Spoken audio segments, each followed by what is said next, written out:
Hello, welcome in the new section of the economics of the earlier chapter only, money and credit.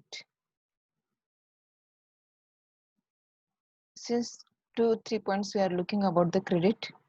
In the last point we have seen different forms of credit, the terms of credit and what is meaning of credit. These all things you have studied. Now we are going to see the formal sector credit in India. There are two sectors of the credit, formal and informal. From that formal sector, how contributes, how it is available, why people move toward the informal credit sector, that all things we are going to see in this point. Formal sectors credit in India. We have seen in the above example that people obtain loans from various sources. The various types of loans can be conveniently grouped as formal sector loans and informal sectors of loan. The two groups are made here. One is formal sector, second is informal sector. Among the former are loans from banks and cooperatives.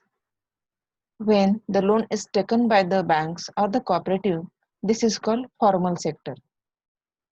The informal lenders include money lender, traders, employers, relatives, and friends. These are the informal sectors. They are part of the informal sectors. Money lender, trader, friend, or by any other person when you are taking loan, that is called informal sector. The graph is shown here, how the people are taking loan, by whom, it is shown here.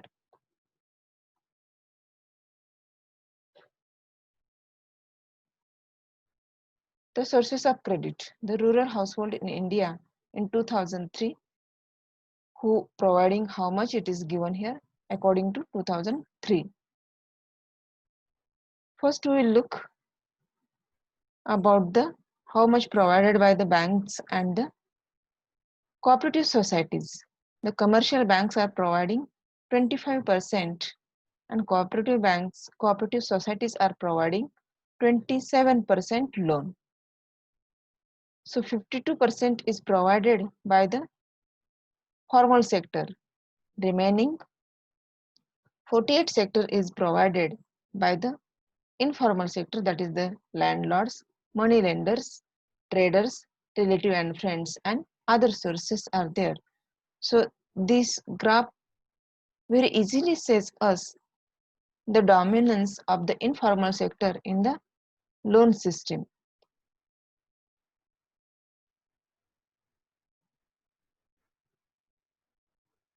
In graph 1 you can see the various sources of credit to rural household in India.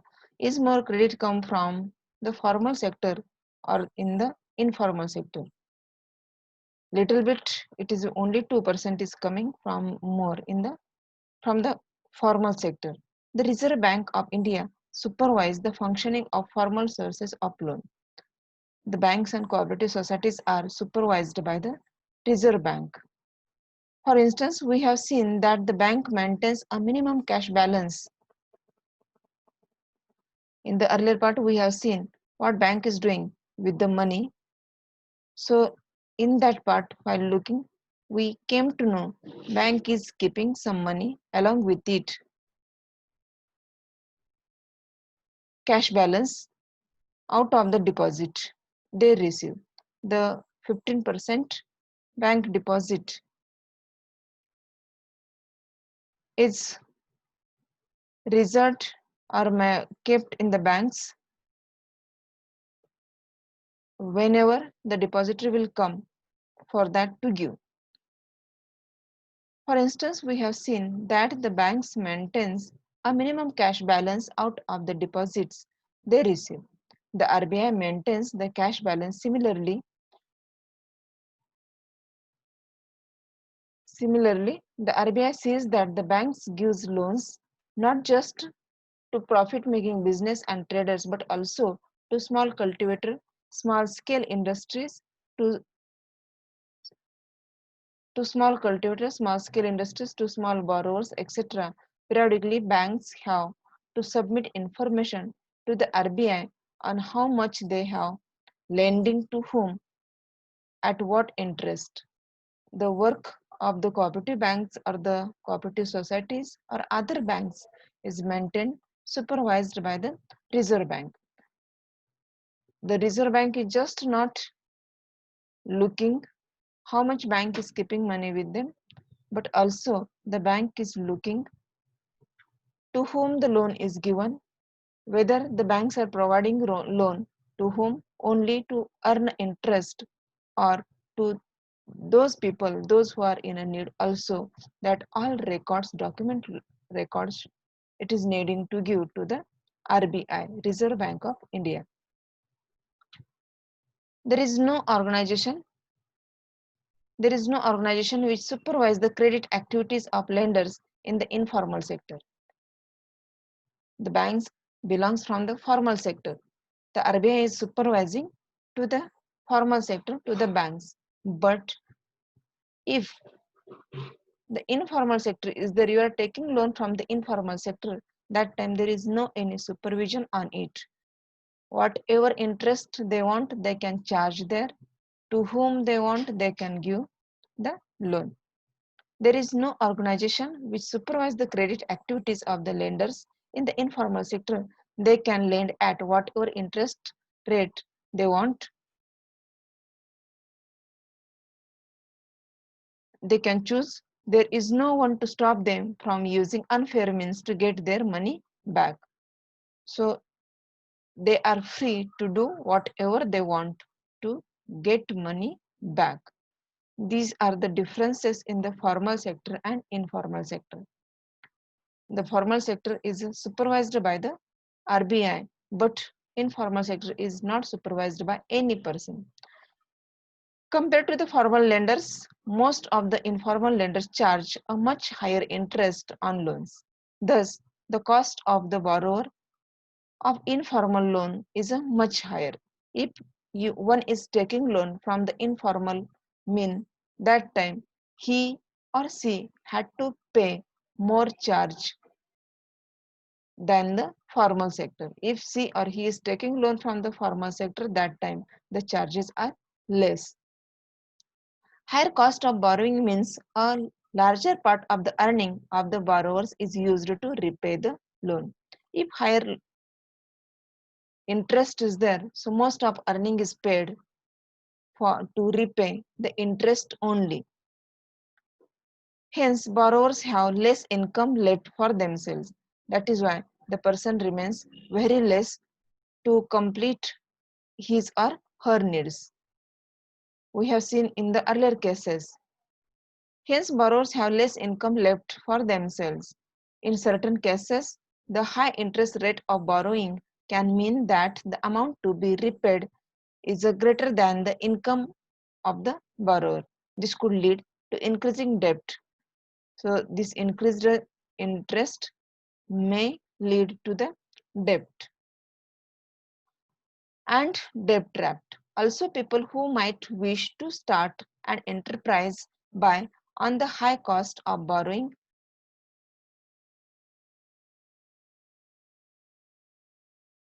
For these reasons, banks banks and cooperative societies need to lend more, because one should not catch in the debt or debt trap. That is why it is needing the formal sector should work more.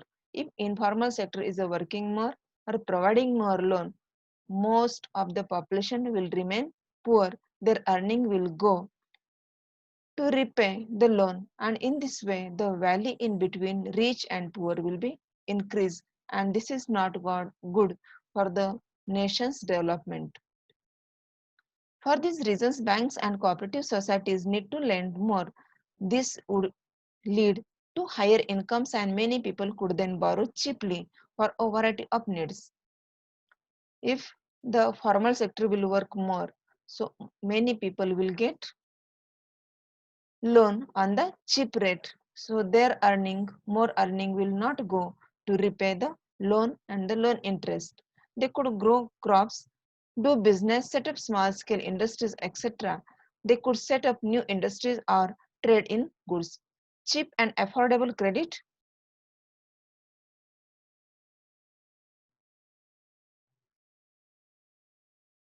Cheap and affordable credit is crucial for the country's development. If we want to, just I said, it is not good for the, if informal sector is dominating, that is not good for the development of country. If we want to develop the country, the formal sector should work effectively, efficiently.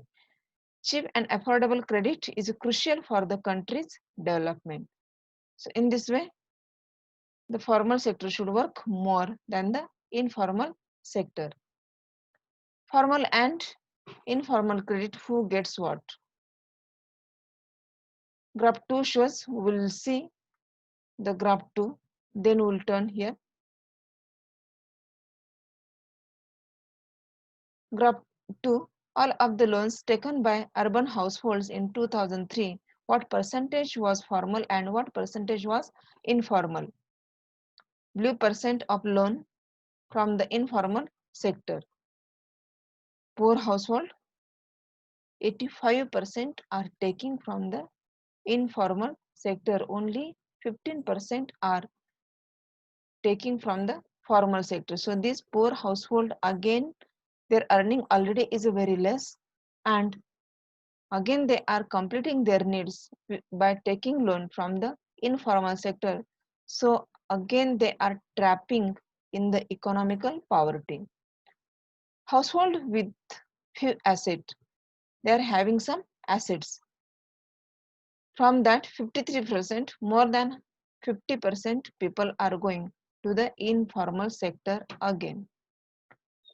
Well-off household, they are 72% going to the formal sector, and just only 28% are going toward the informal sector. Those who are, again we look the rich households. In the rich households, 10% only are going toward the informal sector and 90% are going toward the formal sector. This picture clear says us those who are in a need should get more loan in the cheap rate. They are not connected with the formal sector. They are connected, they goes to the informal sector, and those situation is good, their economical status is high, then also they are well connected with the formal sector. This is the picture which leads the poverty in the country and rise the valley in between rich and the poor. This gives very clear picture to you people. Observe this and then you will understand very easily. The importance of formal and informal sources of credit for people in urban areas. The people are divided into 4 groups, from poor to rich. This figure we have seen, and this given us picture what should steps taken by the government. What does all this suggest? First, the formal sector still meet only about half of the total credit needs of the rural people. The remaining credit needs are met from the informal sector. In rural region, the informal sector is again more dominating. Most loans from informal lenders carry a very high interest rate and do little to increase the income of the borrowers. Thus, it is necessary that banks and cooperatives increases their lending, particularly in the rural areas, so that the dependence on informal sources of credit reduce. So this is the first step which should be taken to reduce the poverty of the country. The banks and cooperatives should work more in the rural region to provide cheap rate loans, so these people will come out from the poverty, or they should complete their daily needs. While formal sector loans need to expand, it is also necessary that everyone receive these loans. It is needing to look, everyone should get the loan. At present, it is the richer households who receive formal credit, whereas the poor have to depend on the informal sources. It is important that the formal credit is distributed more equally so that the poor can benefit from the cheaper loans. We have discussed here the role of the formal and informal sector, and due to the dominance of the informal sector in the rural region, the poverty already those people are having poor, again trapping in the debt of the in the trap of the debt. So it is the duty of the government or the banks to take initiatives to reduce the dominance of the informal sector in the rural region, not only in the rural, in urban also, and expand the field of the formal sector to the all, not only to one or few people, it should be to all. In this way, we have seen the formal sector and informal sector, their roles and need to develop which sector. These all things we have studied.